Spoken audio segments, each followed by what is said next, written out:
Ассаламу алейкум, Махкой. Добрый день, дорогие друзья.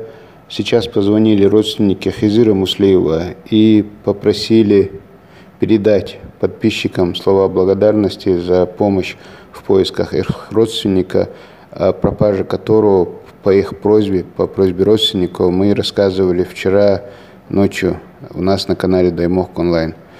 Родственники сообщили, что Хизыр нашелся, что нашелся он, по их словам, в Ставропольском крае, что с ним все в порядке, и попросили сообщить подписчикам, чтобы не рассылали видео про него, и попросили удалить видео с канала. Я прежнее видео поэтому удалил, завтра я удалю и это видео, а пока сообщаю подписчикам и всем, кому это интересно, что Хизыр Муслеев нашелся, со слов родственников, с ним все в порядке. Они говорили, что у него бывают провалы в памяти, он куда-то уезжает, и вот такая история с ним случается. Дейл Рейсхул Мусана, Дейл Эн Хетамбок, Эштицун Дяка Эн Ицавир Шола, Дал Эхту был.